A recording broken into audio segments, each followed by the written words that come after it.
안녕하세요, 아포입니다. 자, 오늘 주제는 분위기 확 바꿔서 세계인들이 부러워하는 대한민국만의 부동산 시스템에 대해서 여러분들께 소개해 드리려고 합니다. 자, 오늘 영상을 위해서 인용되는 자료는 OECD The Better Life Index라는 통계를 통해서 여러분들께 우리나라 부동산 시장의 현 주소를 있는 그대로 짚어드릴 겁니다. 자, 근데 오늘 좀 약간 기존에 제 방송을 갖다 보신 분들은 이 방송을 갖다 쉽게 받아들이실 수가 있을 거예요. 기존에 이와 비슷한 방송을 이미 진행한 바 있습니다. 지금 이제 제가 올려드렸고요. 아직 해당 방송 보지 않으신 분들은 해당 방송도 참고해 보시면 어떨까 싶어요.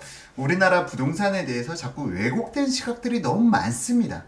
지금 왜곡된 시각들이 너무 많고요. 이 왜곡된 시각이 발생된 원인을 갖다가 짚어보면은 지금 현재 진보적인 정치, 경제, 학자분들이 상당히 우리나라의 부동산 시장에 대해서 편향적으로 몰고 간 부분이 있어요. 상당히 진보적인 경제 학자분들이 OECD 통계를 상당히 많이 인용을 해요. 그러면서 이런 거는 우리나라가 OECD에 비해서 후진적이고 우리나라는 OECD 국가들 중에서 이런 부분이 너무 안 좋고 너무 안 좋은 부분만 부각시켜서 얘기를 하는데 사실상 부동산에 있어서만큼은 OECD 통계를 인용하지 않습니다. 자, 그 이유가 뭘까요? 아하. 자, 오늘 방송 주제, 여러분들의 지금까지 부동산에 대해서 부정적인 시각을 가지고 계셨다면은 상당히 좀 오늘 쇼킹한 방송이 될 거고요. 제 기존 방송을 지속적으로 봐오신 분들에게는 에이, 또 똑같은 얘기 또 재탕하네 라고 생각하실 수도 있는데요. 오늘 방송은 아포유 방송을 새롭게 접하시는 분들을 위한 방송이어서 다시 한번 리바이벌 한다고 그렇게 양해해 주시면 감사드리겠습니다. 자, 그럼 오늘 방송 이 부분, 제가 제 기존 방송을 보지 않으신 분들은 약간 부동산에 대한 시각이 좀 변화될 수 있는 그런 방송이 되지 않을까 한번 생각해 봅니다. 자, 그러면은 각설하고 본격적으로 오늘 방송 시작하겠습니다.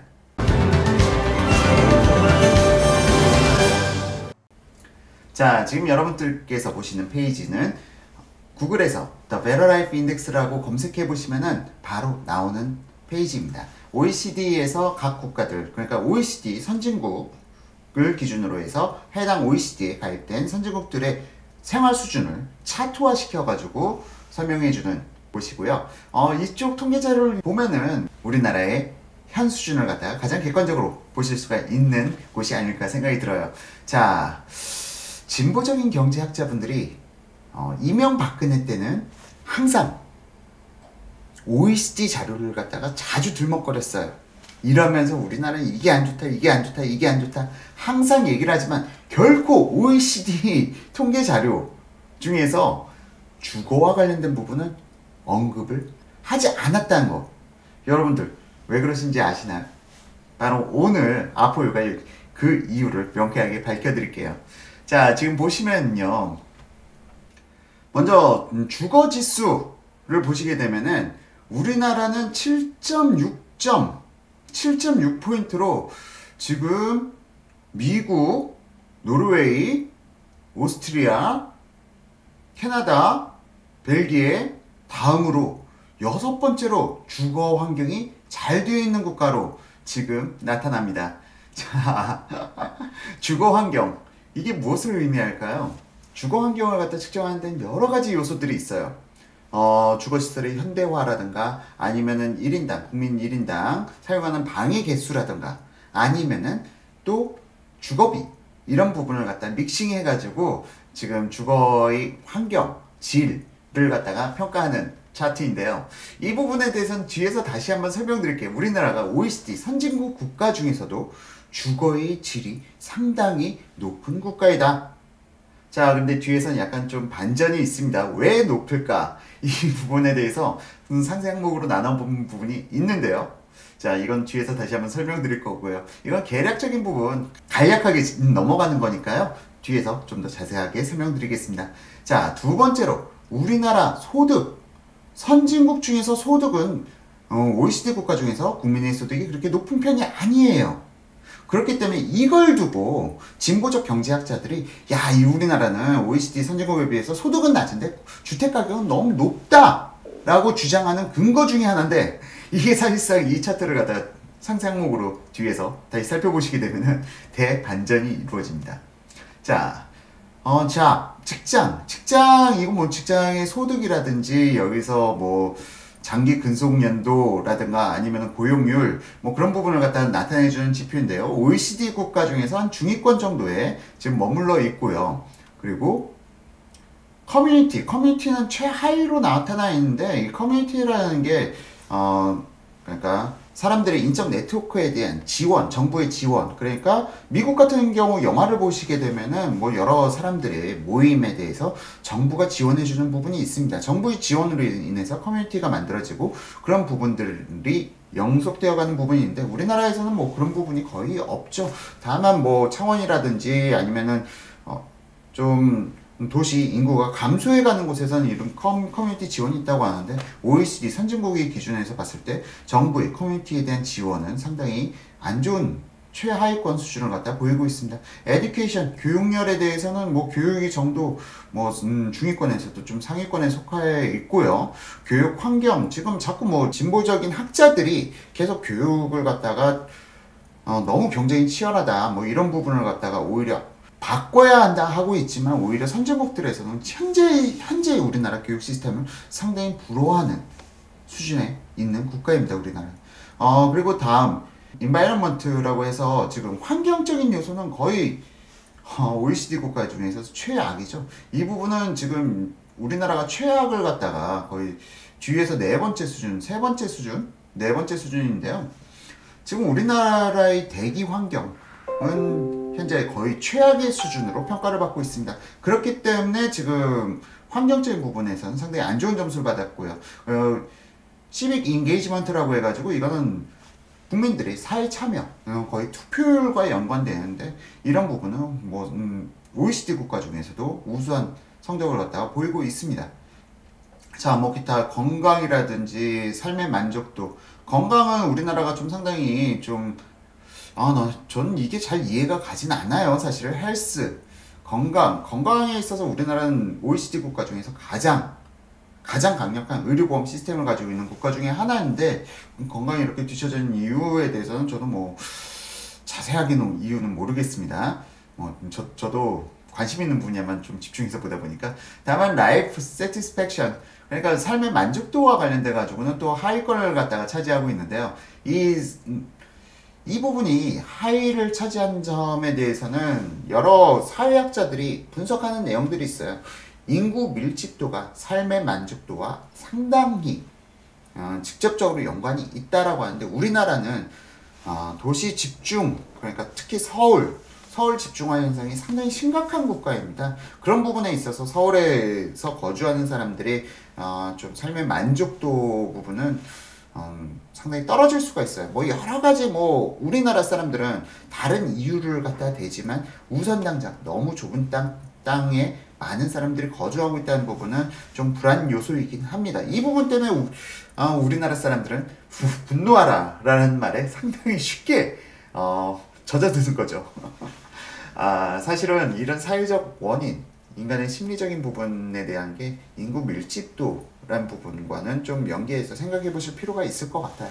자, 다음으로 안전이라든가 워크 라이프 밸런스 뭐 이런 부분에 대해서는 생략을 하도록 하겠습니다. 사실은 신뢰하기가 힘든 게 우리나라의 안전과 관련돼서는 좀 해외에서 봤을 때 우리나라가 전시국가라는 부분 때문에 안전도가 많이 뒤처져 있지만, 실질적으로 우리나라 치안이란 부분에 대해서는 전 세계인들이 감탄하고 가는 국가가 우리나라입니다. 우리나라만큼 안전도가 높은 국가가 별로 없는데, 다만 전시국가라는 부분 때문에 좀 페널티가 적용되었다는 부분, 이 부분 이해하시면 될 것 같고요. 자, 지금까지 대략적인 우리나라의 환경에 대해서 여러분들께서 한번 쭉 훑어보셨는데요. 좀 디테일하게 들어가 보면은 주거 부분 상당히 재밌는 결과가 나타납니다. 차트를 보시게 되면은 주거의 질이 아주 높은 편이 아니에요. 자, 먼저 지금 OECD에서 주거의 그 질을 갖다 평가하는 데 있어서 제일 먼저 나타나는 차트가 room per person입니다. 그러니까 1인당 자신이 주택에 있는 방의 개수를 갖다가 표기한 자료라고 보시면 되는데요. 지금 이거는 우리나라가 상당히 좀 중위권에서도 뒤로 쳐져 있죠. 1인당 1.4개의 방을 갖다가 쓰고 있습니다. 우리나라는. 자, 그런데 캐나다 1등을 차지한 캐나다는 2.5개의 방을 쓰고 있는 거죠. 자, 그럼 4인 가족 기준으로 보게 되면 캐나다 같은 경우는 평균 10개의 방을 갖다가 가지고 있다라는 얘기가 나타나고요. 2인 가족 기준으로 해도 평균 5개의 방을 갖다 쓰고 있는 게 나타납니다. 자, 그 다음 미국 2.4개. 야, 뉴질랜드 2.4개. 뭐 땅덩어리가 넓은 나라들이 뭐 방을 갖다 당연히 넓은 방들을 쓰겠죠. 그리고 중위권으로 가게 되면 스페인 1.9개, 칠레 1.9개, 포르투갈 1.7개, 오스트리아 1.6개, 그리고 뭐 우리나라하고 이탈리아하고 항상 무슨 환경적인 부분에서 비슷한 부분들이 많아요. 우리나라가 1.4개, 이탈리아 1.4개, 뭐 우리나라보다 열악한 나라들도 있습니다. 이스라엘 1.1개, 멕시코 1개, 그리고 1개도 안 되는 국가들도 있죠. 브라질 같은 경우는 0.8개. 자, 그런데 우리나라는 일단 OECD 중위권에서는 밀려있다. 자, 다음으로 보는 게 Dwelling with Basic Facilities인데요. 자, 이걸 보게 되면은 지금 이게 뭐냐, 좌변기 화장실을 가진 주택의 비율, 그냥 현대화된 화장실의 주택을 갖다가 보유하고 있는 비율인데, 우리나라는 좀 어르신들 같은 경우는 아직까지도 양변기보다는 뭐죠? 그러니까 쭈그려서 이걸 갖다 뭐라고 표현해야 될지 모르겠네요. 하여튼간 우리나라의 전통적인 변기 시스템을 가지고 있는 집들이 아직까지도 좀 있습니다. 그 부분 때문에 그 부분이 4.2%를 차지해서 이 부분 역시 상당히 뒤로 처져 있어요. 우리나라 같은 경우는 95.8%가 양변기를 사용하고 있다. 이것도 주거의 질을 갖다 판단하는 척도에 포함이 되네요. 자, 그럼 이 두 가지 경우를 보게 되면 우리나라가 어떻게 주거에 있어서 주거 순위가 6위를 차지할 수가 있었을까요? 재미있게도 하우징 익스펜디처를 보게 되면은 우리나라 랭킹이 1위입니다. 자, 이게 무엇을 의미하느냐? 지금 각 가구별 가처분 소득 대비해서 주거비가 얼마나 발생되고 있느냐를 나타내는 통계 지표예요. 자, 보시게 되면은 우리나라는 OECD 국가 중에서도 압도적 1위입니다. 그러니까 우리나라 사람들은 주거비, 가처분 소득 대비해서 주거비 비중이 15%밖에 들어가지 않는다. 근데 이 주거비에 뭐가 포함되느냐? 임대료가 포함됩니다. 임대료가 포함돼요. 그러니까 우리나라는 주거 임차비가 OECD 국가 중에서 가장 저렴한 국가이다. 뭐 전기세라든가 우리나라 뭐 가구 전기세가 비싸다, 뭐 난방비가 비싸다 하지만 그런 부분까지 다 포함해서 우리나라는 주거에 있어서 가처분 소득 대비 차지하는 비중이 가장 적은 국가입니다. 뭐 다른 국가들, 우리 OECD 국가 2등을 차지한 국가를 보게 되면은 노르웨이로 17%로 나타나고요. 평균 그냥 한 20% 수준에서 발생된 게 정상이다. 그런데 우리나라는 주거비가 OECD 국가 중에서도 가장 저렴한 국가이다. 자, 어떤가요? 이 원인에 대해서 많은 분들이 간과하는 부분이 있어요. 이 간과하는 부분이 뭐냐? 바로 우리나라는 월세 시장이 활성화되지 못하고 있기 때문이다. 월세 시장이 왜 활성화되지 못하느냐? 그건 바로 전세라는 우리나라의 고유 독특한 시스템이 있기 때문이에요. 전세 시스템으로 인해서 월세 시장은 전세 시장과 항상 경쟁합니다. 전세 물량이 많이 나타나는 시점에서는 월세 시장이 가격을 갖다 올리고 싶어도 올릴 수가 없어요.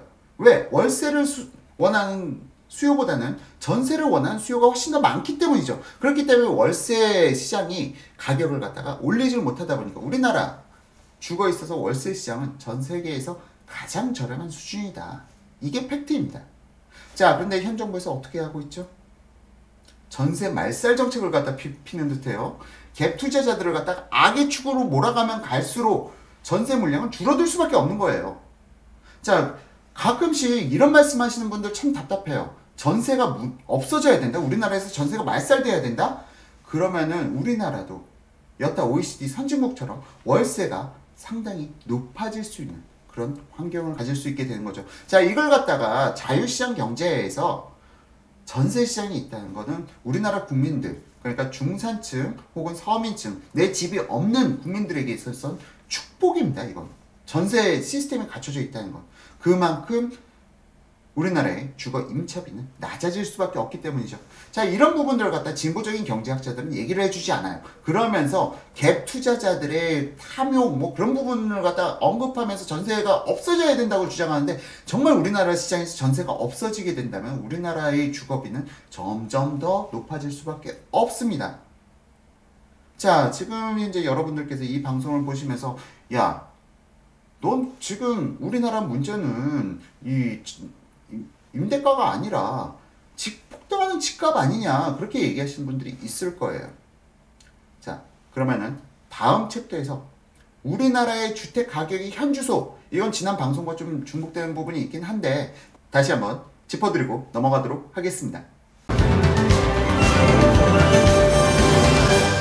일단 우리나라 사람들이 상당히 간과하는 부분이 한 가지가 있어요. 그게 무엇이냐, 우리나라도 사실상 이 주거 임차비가 폭등하는 시기가 있었습니다.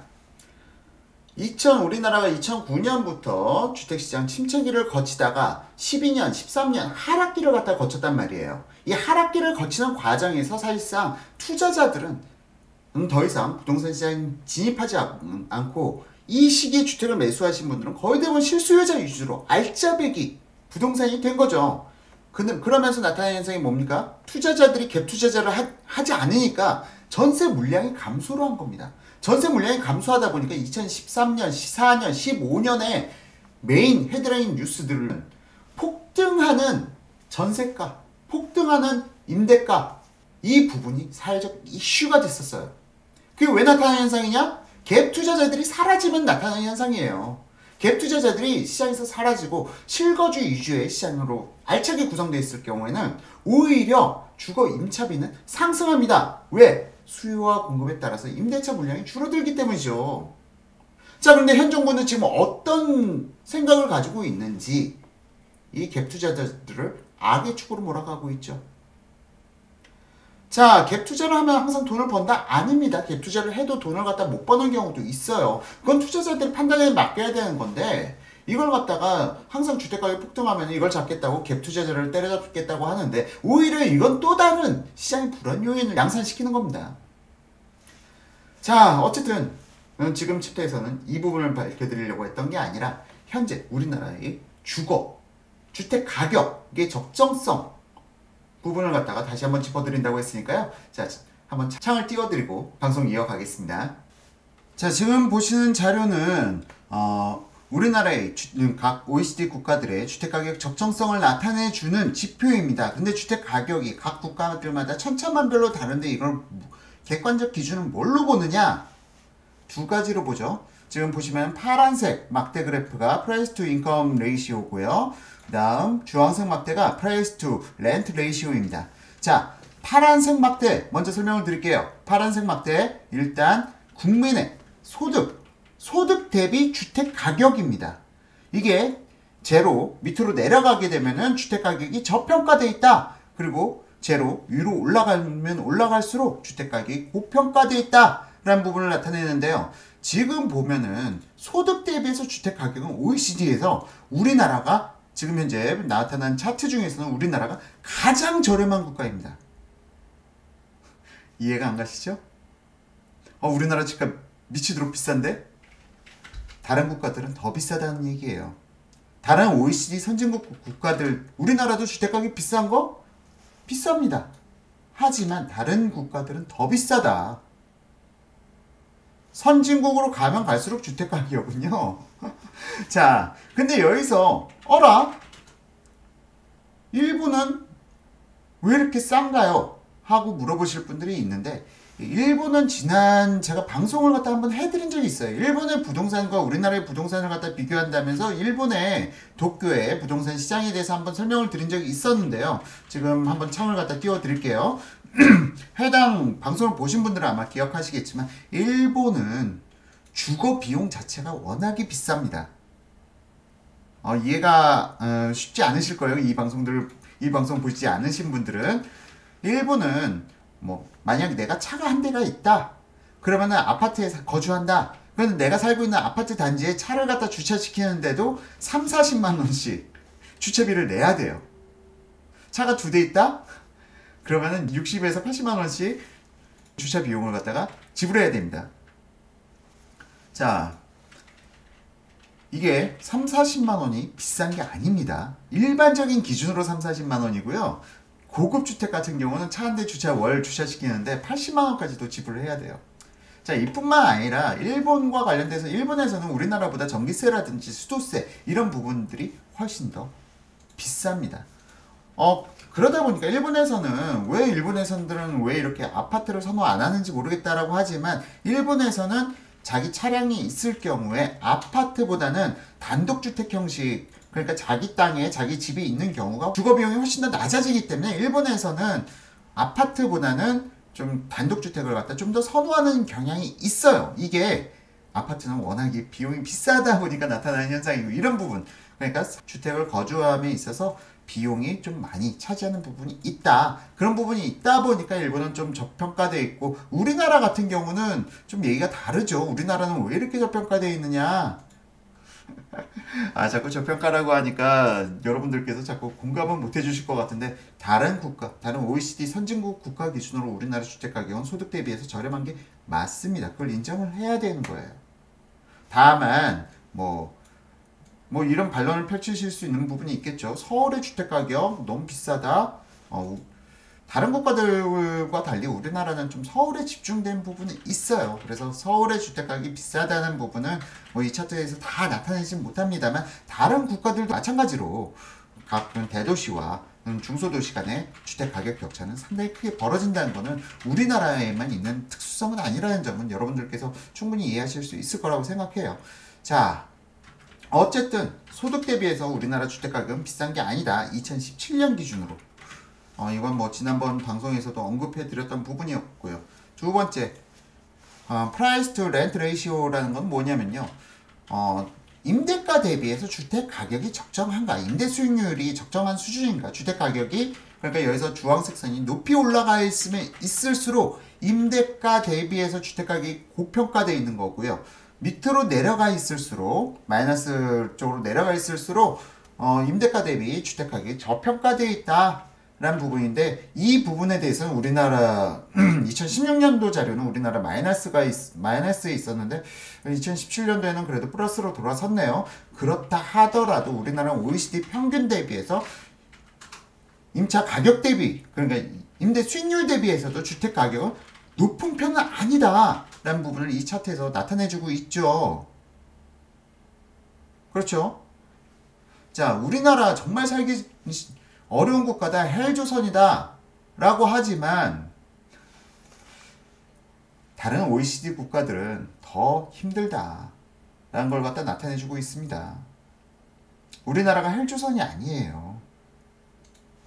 근데 그러니까 우리나라 부동산이 뭔가 문제가 있는 게 아닌데 어마어마한 문제가 있는 것처럼 자꾸 포장을 해대고 과대평가하고 하는 진보적 성향의 경제학자들이 더 큰 문제입니다.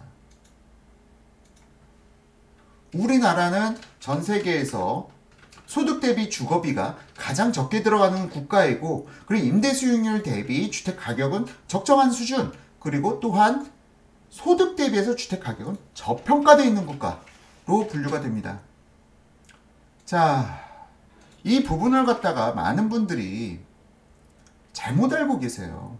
잘못 알고 계시다 보니까 이런 방송을 갖다가 지금 두 번째 진행하고 있는데요. 모르겠어요. 2018년도에는 좀 약간 이 파란색 막대 그래프가 올라가긴 올라갈 겁니다. 현 정부가 2017년 파리 부동산 대책, 너무 엉뚱한 대책을 내버린 바람에 주택가격이 좀 많이 올라간 부분이 있기 때문에 2018년 차트는 어떻게 나타날지 모르겠어요. 2018년에도 제 이 방송은 지속해 드리도록 하겠습니다. 자, 어쨌건 여기까지 해서 일단 OECD 통계 자료를 통해서 우리나라 주택가격의 현 주소를 갖다 여러분들 함께 보셨고요. 다음 챕터에서 제가 좀 개인적으로 생각하고 있는 부분 포함해서 마무리 방송 진행해 보도록 하겠습니다. 사실 제가 개인적으로 생각하는 것은 우리나라 사람들이 자꾸 우리나라 살기 힘들다 주장을 하지만 어느 나라나 살기 힘든 건 마찬가지예요. 노력 없이 자신의 피땀 없이 성공하는 국가는 존재하지 않습니다. 다만 이 부분에 대해서 우리나라 삶의 만족도가 떨어진다는 것은 좀 인구 집중화 현상이 좀 과도하게 다른 국가들에 비해서 좀 과도한 수준을 갖다 나타내다 보니까 실질적으로 서울의 인구 밀집도는 도쿄의 인구 밀집도보다도 높게 나타나고요. 그리고 거의 홍콩 수준까지는 가진 않지만 홍콩 다음으로 우리나라가 OECD 국가들 중에서 서울의 인구 밀집도는 높게 나타날 거예요. 이런 부분들 때문에 사람들이 경쟁이 치열해지고 삶이 만족도가 떨어지는 부분은 이 부분은 좀 해결을 해야 될 과제이긴 하지만 이 부분이 뭐 다른 사람들 때문에 우리나라 제도가 잘못되어 있어서 우리나라의 주거 시스템이 잘못되어 있어서 우리가 불행한 것은 아니라는 겁니다.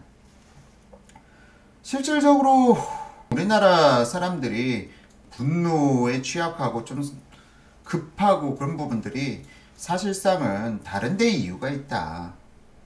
우리나라의 시스템적인 문제보다는 우리나라의 인구 밀집도 부분에 대해서 좀 더 생각을 해보시면 어떨까 싶은 생각이 들고요. 마지막으로 우리나라 주택가격 그렇게 문제가 없는데 이걸 자꾸 문제가 있다 해버리니까 정상이 비정상화의 단계를 거치면서 지금 2018년 7, 8, 9월 달에 폭등이 나타난 거죠. 그리고 10월 달 좀 안정화 기미를 갖다 보이고 지금 약간 정체기가 보이죠. 거래량은 상당히 침체가 되어 있었는데 이 부분에 대한 부분은 다음 영상에서 지금 10월 달, 11월 달 부동산 시장에 대해서는 다시 한번 또 방송을 진행해 보도록 할게요. 지금 아직 주택시장이 불안 요인이 너무 많습니다. 이 불안 요인을 만든 거는 투기꾼들이 아니고 현 정부라는 점은 지속적으로 제 방송들에서 설명을 드리고 있고요. 지금 이 불안 요인은 전 안정화됐으면 좋겠어요. 사실상 뭐 여러 덧글들에서 제가 공감하는 덧글들이 많아요. 지금 주택가격 폭등이 계속 이루어진다면 언젠가 이 폭등은 꺼집니다. 주택시장의 폭등을 멈춰야 돼요. 사실은 물가 상승률 안팎의 수준에서 상승이 가야 되는데 이 불안 요인이 아직까지도 현 정부의 무능과 어리석음 때문에 남아있다는 게 가장 큰 불안 요인이에요. 사실 지금 이 부분에 대해서는 다음 방송에서 뭐 지금 현재 10월달, 11월달 서울 및 각 지역 주택시장 현황에 대해서 다시 한번 방송을 진행할 예정이고요. 저도 정확하게 예측하기는 쉽지는 않습니다. 하지만 분명 내년 1, 2, 3월달은 주택시장이 좋기가 어려워요. 되게 어려운 상황이에요. 주택시장이 다시 한번 크게 상승 아니면은 뭐 급등하기 어려운 상황인 만큼 지금 주택 매수를 갖다 저는 서두르라고 말씀드리진 않습니다만 제 예측이 항상 맞는 건 아닙니다. 그리고 서울에서도 지역별로 다 지금 흐름이 다르게 나타나고 있어요. 그렇기 때문에 주택 사라 팔아라 이 부분에 대해서는 전 직접적인 조언 드리지 않습니다. 그리고 저한테 뭐 메일이나 아니면 쪽지로 뭐 여러 장문의 글들을 보내주시는 분들이 많아요. 저한테 컨설팅 한번 받아보고 싶다. 하지만 저는 부동산 컨설팅은 일체 하지 않습니다. 자, 이 부분 양해 부탁드리고요. 일단 오늘 방송 보시고 나서 예전 제 방송을 보신 분들께서는 예전에 했던 얘기 또 반복이 됐구나 라고 생각하실 분들도 있을 텐데 오늘 방송은 좀 아포유를 갖다가 새롭게 접하시는 분들을 위한 방송이었다는 점 양해 부탁드리겠습니다. 자, 그럼 여기까지 오늘 오랜만에 한 30분이 넘는 영상을 갖다 촬영했는데요. 지금까지 시청해주신 모든 분들께 감사드리면서 오늘 방송 마치도록 하겠습니다. 감사합니다.